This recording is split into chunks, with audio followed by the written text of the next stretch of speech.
Antonio, ¿cuál es el terremoto más devastador que se conoce en la historia de la humanidad?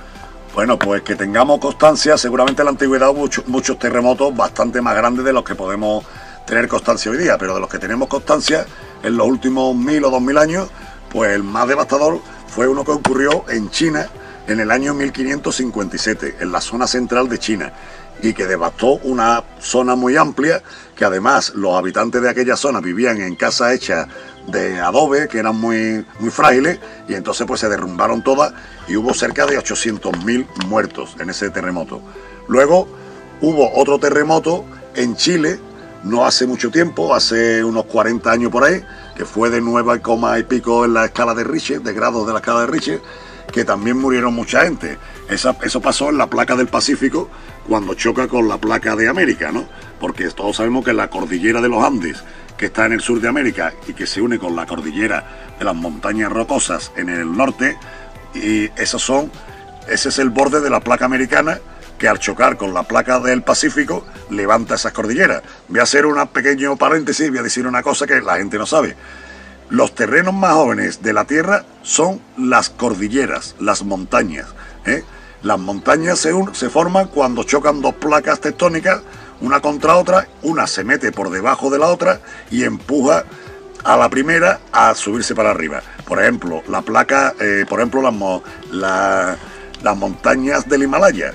Las montañas del Himalaya son de los terrenos más jóvenes que hay en la Tierra. Esas montañas se formaron cuando la India era un trozo de África que se desprendió y fue migrando hacia el norte y chocó con la placa asiática. Entonces la placa de la India se metió debajo de la placa asiática, levantando las montañas del Himalaya, que es donde se encuentran las mayores montañas de todo el mundo, por encima de 8.000 metros, los 14-8.000 famosos, y detrás la meseta del Tíbet.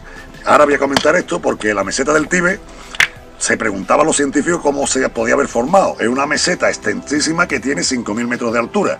Entonces se ha demostrado que se formaron cuando el Himalaya nació, pues las montañas son como si nosotros cogemos y hacemos con miel una montaña. Entonces nosotros hacemos una montaña con miel y la dejamos. Y poco a poco, por la gravedad, esa miel se va desparramando.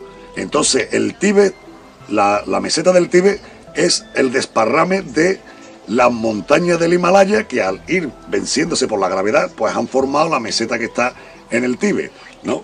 Y luego voy a contar también un terremoto que hubo en Europa, ha sido el más devastador que ha habido en los últimos siglos, que fue el gran terremoto de Lisboa, en el año 1755.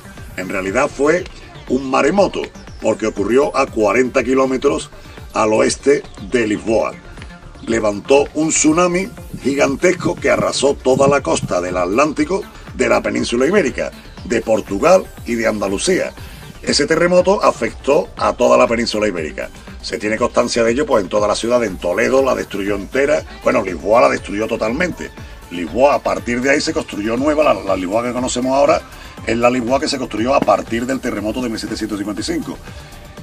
Destruyó Toledo, destruyó Badajoz, Salamanca, Cáceres. Sevilla destruyó las 2/3 partes de las viviendas de Sevilla. Y hubo 50 o 60.000 muertos en Sevilla. Y ahora voy a comentar una curiosidad. La Giralda de Sevilla no le pasó nada. Y la Giralda ya tenía pues 600 años. La Giralda tenía, para ser más exacto, 500 y pico de años. Sin embargo, no le afectó el terremoto. Y os preguntaréis por qué. Os lo voy a explicar porque es muy curioso. La Giralda está construida antiterremoto, como los modernos edificios japoneses del siglo XX que descubrieron esta particularidad. Entonces la Giralda está construida en un rectángulo que se vació y se llenó de tierra del desierto.